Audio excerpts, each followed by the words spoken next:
सभी साथियों को नमस्कार जोहार। आप सभी का स्वागत है सुनील यूथ संगठन में। और आज एक बार हम पुनः मीना कुमारी केस टीजीटी से संबंधित लेटेस्ट अपडेट के साथ उपस्थित हुआ हूं। साथियों, जैसा कि आप सभी जानते हैं कि मीना कुमारी केस में जेएसएससी के द्वारा एलपीए फाइल किया गया था और उस एलपीए का आगे कहां तक प्रोसेस पहुंचा है, इसके बारे में आज हम बहुत ही बड़ा अपडेट देने वाले हैं। जैसा कि आप सभी जानते थे कि मीना कुमारी केस में जेएसएससी के द्वारा एलपीए फाइल किया गया था और उस एलपीए में डिफेक्ट लगा हुआ था और डिफेक्ट को हटाने के लिए 3 नवंबर तक का डेट जेएसएससी को दिया गया था कोर्ट के द्वारा। तो फिलहाल अभी हम मुख्य रूप से 3 बिंदुओं पर चर्चा करने के लिए उपस्थित हुए हैं, जिसको लेकर के बहुत सारे साथियों का मेरे पास फ़ोन कॉल्स भी आया था और मैसेज भी आ रहा था और यहाँ तक कि हमारे चैनल पे कमेंट भी बहुत लोग कर रहे थे कि एलपीए का आगे अपडेट क्या है। तो आज बहुत ही बड़ा अपडेट निकल करके आया हुआ है कि डिफेक्ट हटा या नहीं हटा। दूसरी बात कि आज के डेट में मीना कुमारी केस में हियरिंग लगा हुआ था, तो उस हियरिंग का क्या हुआ। तो आज हम इस वीडियो में विस्तार से चर्चा करेंगे कि आज के डेट में कोर्ट में क्या हुआ। तो साथियों, सबसे पहला क्वेश्चन मेरे पास ये है कि 3 तारीख तक डिफेक्ट हटाने के लिए जो समय दिया गया था, तो डिफेक्ट हटा या नहीं हटा। तो सबसे पहले मैं बता दूं कि 3 नवंबर तक जो जेएसएससी को समय दिया गया था, उस डेट तक जेएसएससी के द्वारा डिफेक्ट क्लियर नहीं किया गया, यानी कि डिफेक्ट नहीं हटाया गया। उसी को लेकर आज के डेट में 6 तारीख को यानी कि 6 नवंबर 2025 को एलपीए का हियरिंग डेट लगा हुआ था, जिसको लेकर बहुत तरह के मन में दुविधा और लोग के मन में क्वेश्चन भी खड़ा हो रहा था कि आज के डेट में क्या हुआ।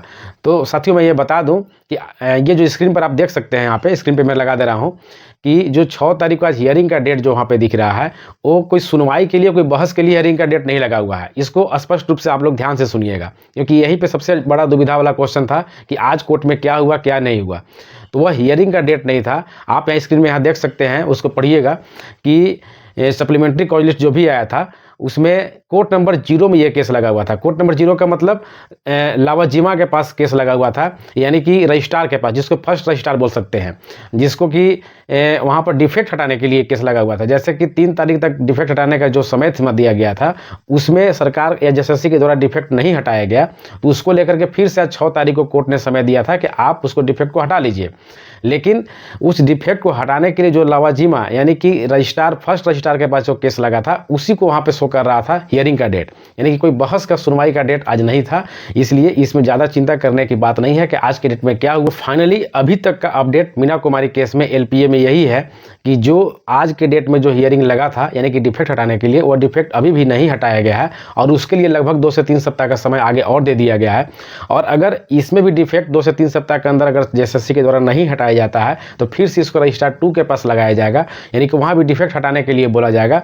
और डिफेक्ट अगर वहाँ से भी नहीं हटता है, तो बाद में कोर्ट डिसाइड करेगा कि इस केस को कैसे लगाना है या नहीं लगाना है, ये क्या होगा। अभी फिलहाल केस डिफेक्ट में ही पड़ा हुआ है और केस रजिस्टर्ड भी नहीं हुआ है। अभी भी एलपीए जो है वो फाइलिंग स्टेज में ही पड़ा हुआ है।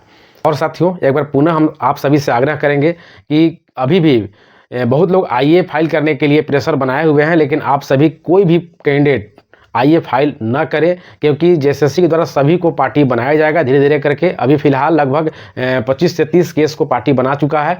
तो जितने भी केस टैग हैं, यानी 2903 पिटिशनर में 257 केस लगभग टैग है, उस सभी लोगों को धीरे धीरे करके जेएसएससी के द्वारा खुद पार्टी बना दिया जाएगा। और जैसे ही पार्टी बनाएगा, आप सभी मिल करके, हम सभी मिल करके एकता के साथ हम लोग वहाँ पर डबल बेंच में हम लोग लड़ेंगे।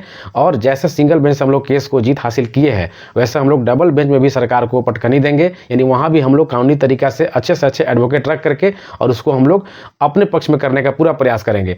इसलिए आप सभी साथियों से मेरा आग्रह है कि मेरा इस वीडियो को अधिक से अधिक लोगों तक शेयर करें।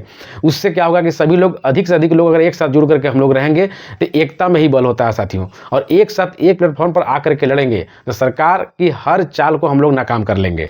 इसलिए साथियों, आप सभी इस वीडियो को अधिक से अधिक लोगों तक पहुंचाइए और जो भी समस्या होता है, आप हमारे इस चैनल में वीडियो के माध्यम से भी आप नीचे कमेंट कर सकते हैं और कमेंट में भी पूछ सकते हैं। और दूसरी बात कि हमारा एक ग्रुप है, उस ग्रुप में भी आप सभी जुड़ सकते हैं और वहां से भी ऑथेंटिक जानकारी प्राप्त कर सकते हैं।